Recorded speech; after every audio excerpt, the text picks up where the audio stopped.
The Seeker by Jorge Bucay. This is the story of a man whom I would define as a seeker, a person for whom life is a quest. One day, the seeker felt an inner calling to visit the city of Khmer. After walking along dusty roads for 2 days, he finally reached his destination. As he crossed the city's doorway, the seeker proceeded slowly, walking amidst the white stones. His eyes, like those of a butterfly, delicately rested upon every detail of this vibrant paradise. It was then that his gaze fell upon an inscription on one of the stones. Abdul Tareg lived 8 years, 6 months, 2 weeks, and 3 days. A wave of emotion washed over him as he realized that it marked a tombstone. Looking around, the seeker noticed that the adjacent stone bore another inscription. He approached it, reading aloud. Yamir Khalib lived 5 years, 8 months, and 3 weeks.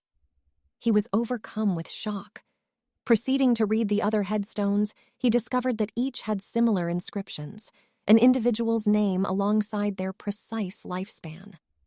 What troubled him most was the realization that the longest-lived person did not exceed 11 years.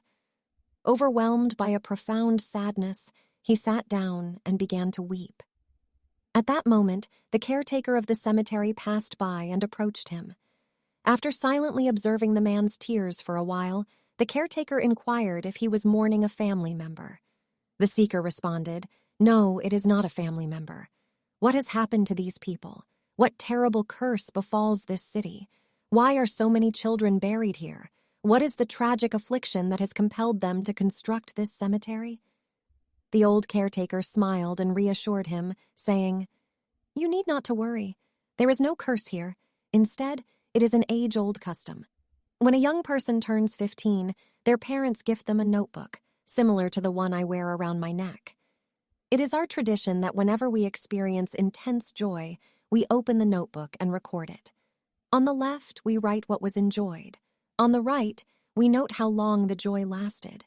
For example, meeting your girlfriend and falling in love. How long did that immense passion and pleasure last? A week? 2 weeks? And what about the first kiss? How long did it linger? The notebook holds the record of such cherished moments, including the birth of the first child, the most desired travels, and the reunions with long-absent siblings. We document the duration of each of these experiences, hours, days, or however long they last. Hence, when someone passes away, it is our tradition to open the notebook and add up the time they enjoyed, which is then inscribed on their grave. It represents the unique and irreplaceable time they lived.